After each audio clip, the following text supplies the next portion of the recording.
Well, thank you again, man, for coming on. I appreciate this last minute coming on to share what you're doing and about Christmas. And man, Rob, before we begin, I'm just going to go ahead and read a short intro and then let people know who you are. I know who you are. You're a, just a wonderful man of God. You bring the joy. Anytime we have conversations, you lift me up in my spirits. Hopefully I lift you up too, but you always lift me up every time we have our conversations. And it's just a joy to talk to you all the time. But let me introduce Rob to everybody real quick.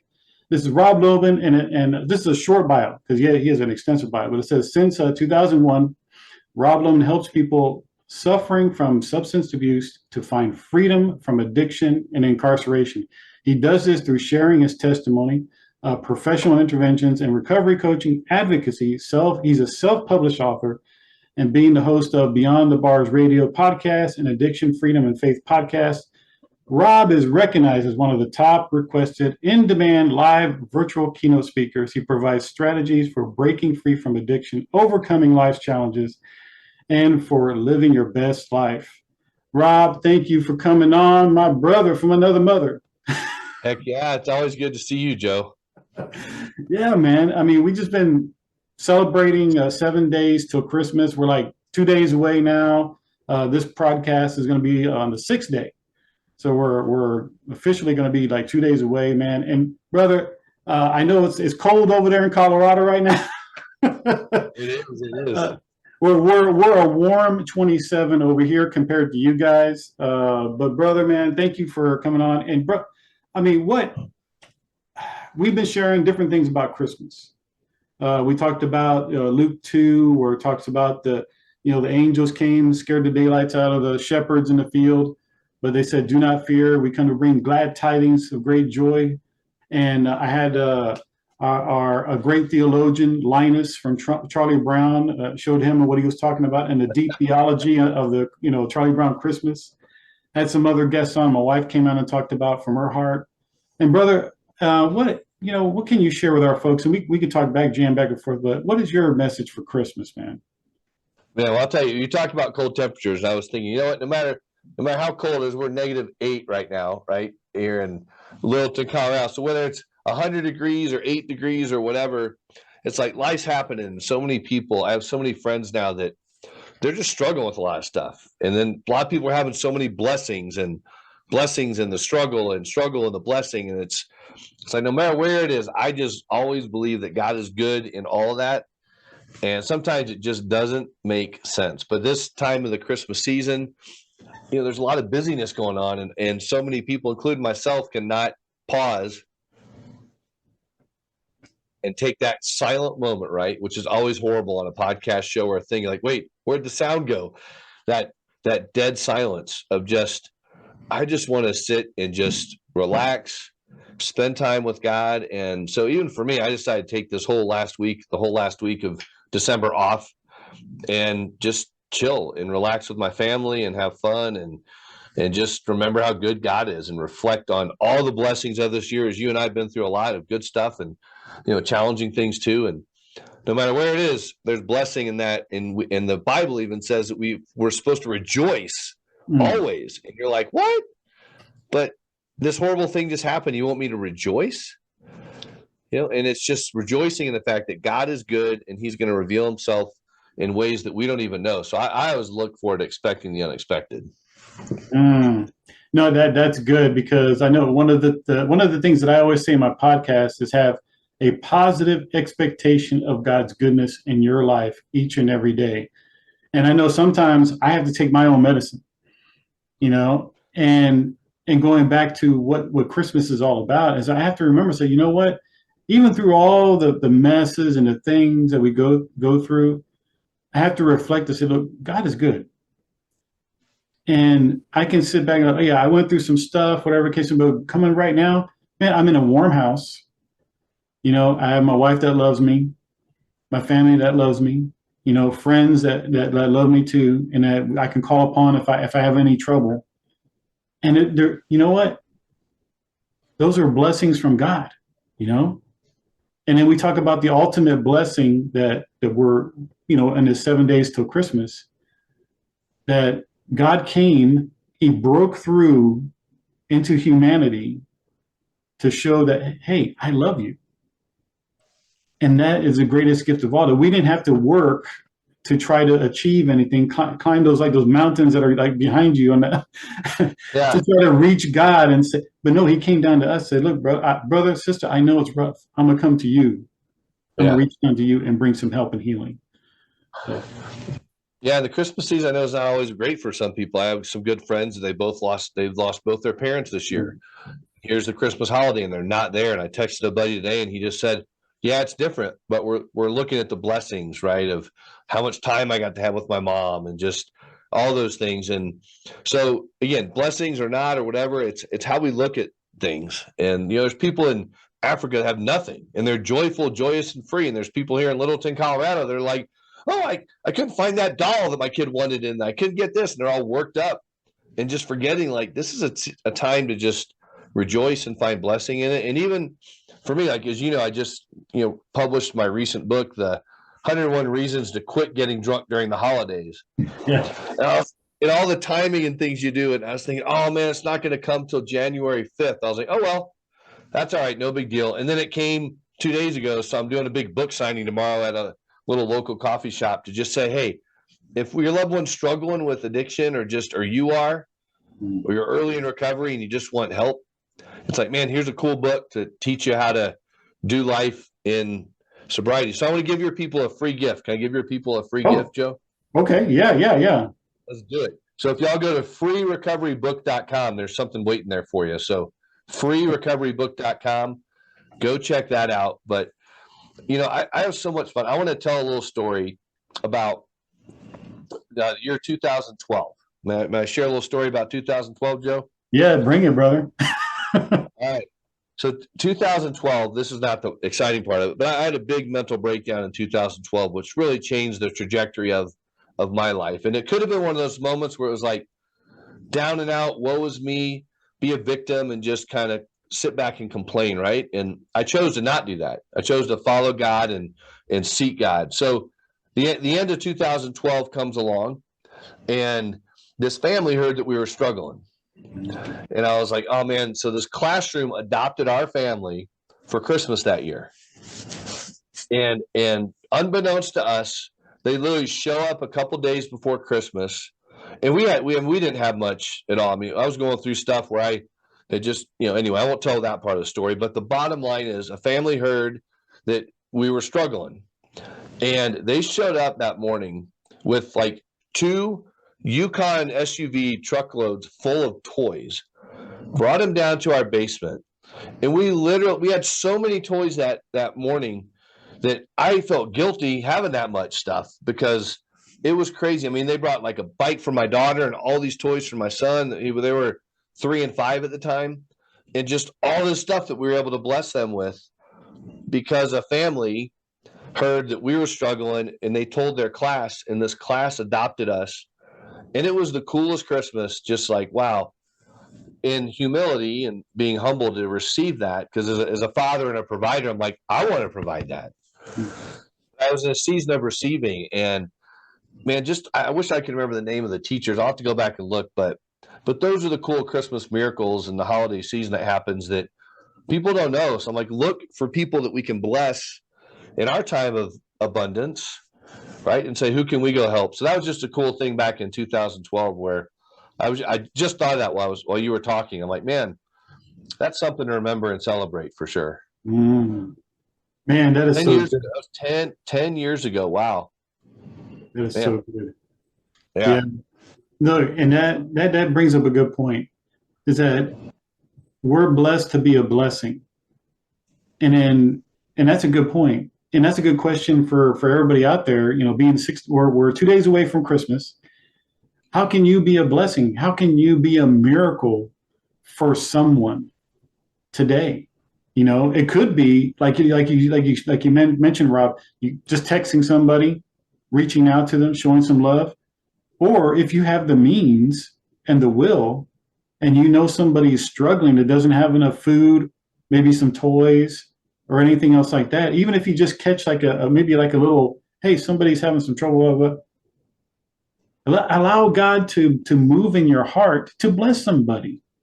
Yeah, You know? totally true. And even I got to correct the time frame here because my brain's off a little bit sometimes in the season. But even a few hours after this airs, like people are watching our interview and talking to each other. That's when I'll be sitting in a coffee shop. I was like, man, that's not that far away. Sitting down with people and just saying, hey, no matter what you have going on in your life, because you think about, I don't know about your family, but a lot of families has that guy or the people in your family that drink too much. They're the ones you walk on eggshells. Well, we can't not do Christmas around Uncle Billy, but Uncle Billy's drunk and he monopolizes the Christmas season or even Christmas morning, right? So everyone has someone in their life that is that person that's struggling, that's not with them, probably because of their addiction, and you're missing your loved one right now. You're missing your loved one that might be living in their car or living on the street or at a rehab or just sitting in their hotel because they've chosen the path of addiction over freedom. And so even speaking to families like that, it's, we as people, and I say this because I was that guy before, right? I was that guy that I love to party and have fun during the holidays. And I always had people that were worse than me in my life, but those are the people I have so much empathy for that they're ashamed to come around because of the holidays. I have a family I'm working with right now, and he refused to go to treatment before Christmas. He's like, I'll go the day after Christmas, but I'm not going during Christmas. I'm not going before Christmas. I'm like, man, you're in this situation where things are not going well, but the whole team's been like, all right, we're going to wait till the day after, and he's going to go get help. And so this is just a tough season for a lot of people, but man, I love Christmas. If you saw my front yard, I think you've seen the videos. Like I have blow ups. I celebrate. I have Christmas music playing. I have them on right now. My Grinch Christmas pajamas, bottoms. I wear them to the grocery store, to shopping, to wherever, because it's just goofy. And I just want people to realize that, man, we can have so much fun right now.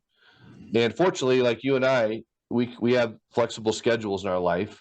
And I can take the last week of the year off and not work and just be like, I'm just going to have fun with my kids and go sledding and throw snowballs. And if we have enough snow and build snowmen or whatever the season holds. But hopefully people are feeling some love and some joy. And if not, I believe there's community things going on around you. If you look for them, that you could go participate and be with people if you want, and you just got to know where to look.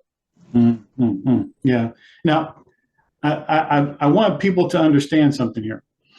Now, Rob made a statement, right? That he's like, yeah, I have the freedom to do this and this and this, but he gave us a little nugget that I don't want you to pass on this a little bit too much, Rob. That there's hope, right? There's hope for people that you might know right now that are suffering from addiction, drug abuse, or whatever the case may be. Rob was there, and now he is set free. So if there's somebody coming to mind right now, I would dare to say, pray for that individual, seek help for that individual, because there's hope. There's hope that someone can be in a place where Rob is right now, that they're in a place of addiction or hurt or pain, that they can come out of that. Yeah. Rob is a living example of what God can do in somebody's life. Healing, hope, purpose. So don't give up on that individual. Don't give up on that person. That is our Christmas message, or at least my Christmas message for today. Don't give up on them. Why? Yeah. Why? Because Christ didn't give up on us. Amen. That is so true, man. And life can change, because I want to show you this picture I have right here, not planned. I just have it. So, all right. So you see my daughter there? Yeah. Little Christmas sweatshirt, and my son. Yeah. The year after I told you that family blessed us in 2012, this is where I spent my Christmas in 2013 in prison. And this picture was taken there. My kids got some presents because, you know why? Because volunteers that go to prisons and help people, they asked us, it was a minimum security prison, but they asked us, like, what do your kids want? They went out and they bought presents for my kids I could give to them behind the walls.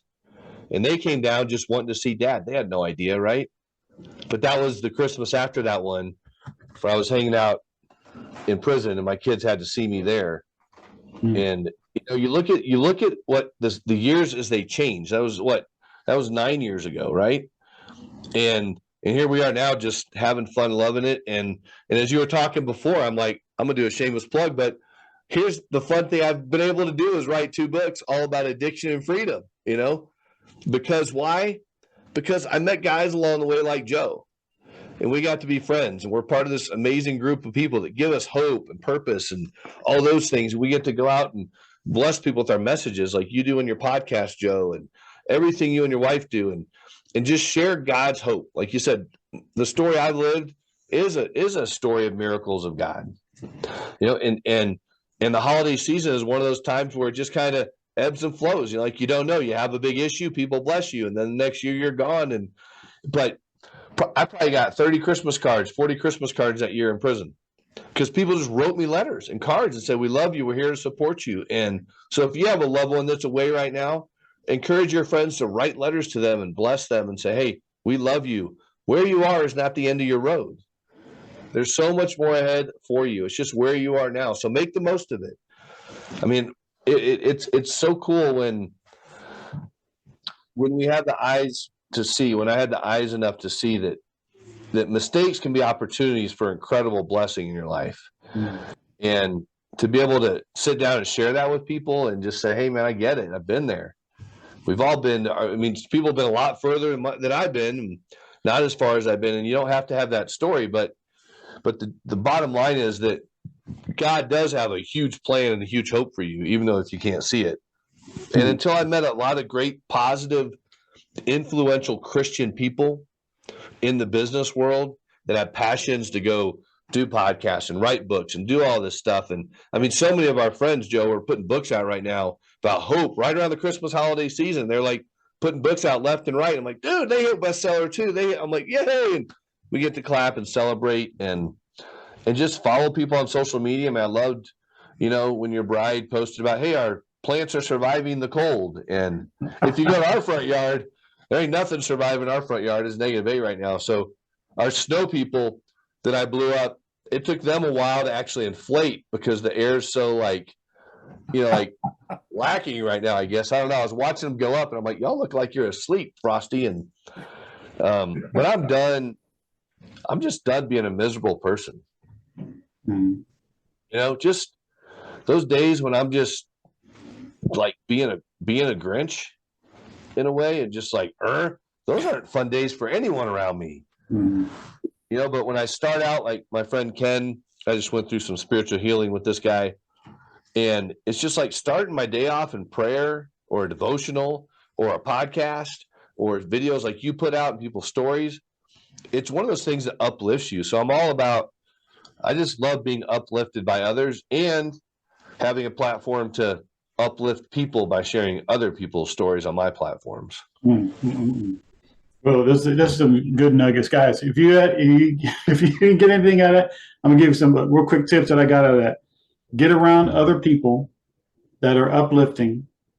That's part of recovery too. Even if you're not addicted, you're just in depression or whatever. Get around other people that are uplifting, that will encourage you, spur you on to greater and bigger things in your life. That'll push life into you. And try to get away from those negative, I had to say negative Nancy's. That's kind of, I'm not saying anything about Nancy's, but just, those people that will bring you down, especially if they're in drugs and addiction and things of those things. Stay away from them. Get around positive people. Get around people that will lift you up. Possibly get some mentors. Get some mentors that look, yeah, you know what? I like to do that. Maybe I like to start a podcast. Maybe I like to write a book. Get around those people, get some purpose in your life. Just try different things too. One thing doesn't work out, that doesn't mean that's not where you're not supposed to be. It's just you're on a growth path. You're on a growth path of learning. Pick up a good book, start to read, especially the Bible. Number one, I always tell people, learn and understand that God values your life.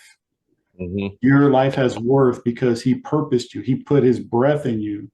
And that's another reason why we're celebrating Christmas, celebrating this time of the year, is that God showed his tremendous love toward us, that while we were yet sinners, Christ died for us. And what he had to do, he had to come into this world first.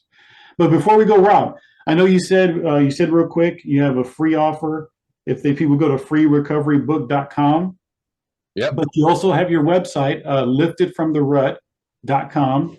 And guys, those links are going to be in the comments below. And if you're watching us on YouTube, they'll be in the description as well. Because I want you guys to check out Rob. He is a wonderful resource for you to contact. Get a hold of him if you want him on your podcast, or if you know somebody who might be in the Colorado area, or who knows, he might have some resources for you guys for wherever you're at. Because I think you were putting together a list of different organizations and stuff like that too, maybe nationwide to be able to support. And he is a wonderful resource, and he's just a fun guy to talk to, and just a cheerful person to be around.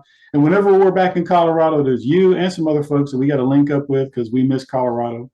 Not at this time of the year too much because it's negative, but maybe in the summertime we'll go up there and visit. But hey, Rob, do you have any last words for everybody, and let them know where they can find you beyond what I've already said, brother?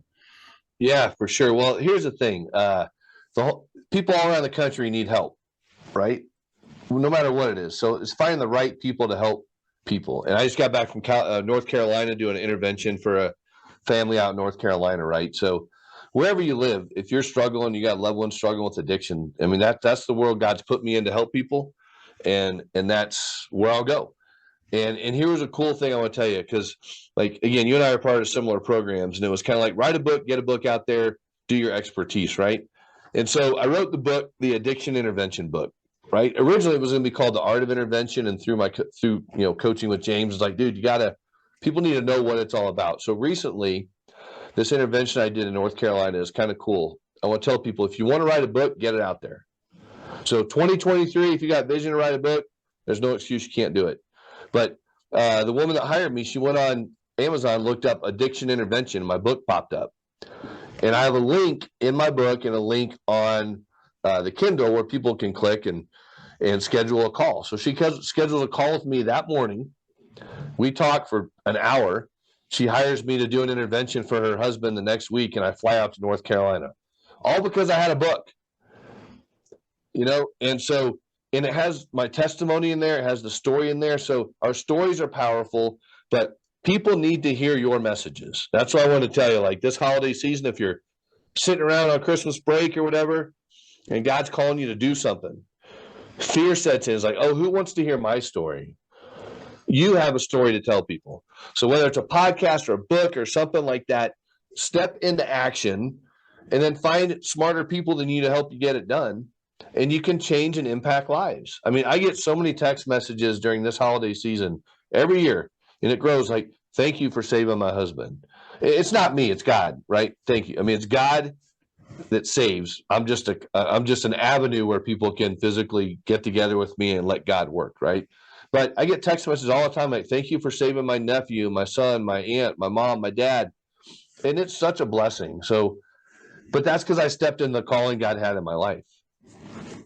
And if God's calling you somewhere, step into it, find people who are smarter than you that can help you get there, and go be a soldier for God in his army and go help people change the direction and come closer to God, because these are the times we need it now. Last 2 years have been crazy for people, right? Mm-hmm. And depending on what we focus on, the craziness can be amplified or God can be amplified. I've chosen to focus on what God amplifies that will definitely take care of this stuff that the world's amplifying. And so focus on God and just know that there's awesome things in front of you and around the corner. And right now, I got my beard growing for the holidays. My wife says it makes me look older. I'm like, I don't care. Like, I'm 52 years old, people. Wait, am I 52 or 51? I'm 51 years old. Okay, yeah, let's say 51. Whatever, I'm 51. It's 70. Yeah, 51. But man, I just tell you, there's so much fun and joy that can be had. And you're right. You can bring joy to people, or you can bring like, I want to turn and go the other way. And I just want to be a joy giver and dispenser, and I want to receive joy from other people. So I don't know. That was a long-winded answer, but bottom line is that there's so much more to be had for people in their life. And God created us to be joyful people. Hmm.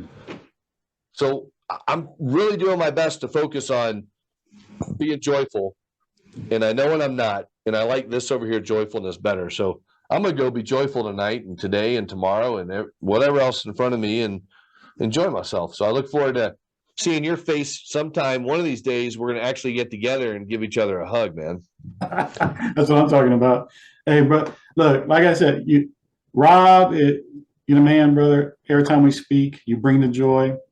And I'm so glad to call you a friend, even though we haven't met like physically, face to face. We've been knowing each other for like 2 years over this medium, but it's been a joy. It's been a joy knowing you and your encouragement and what you're doing and not giving up on bringing the joy to people and lifting them out of the rut, literally.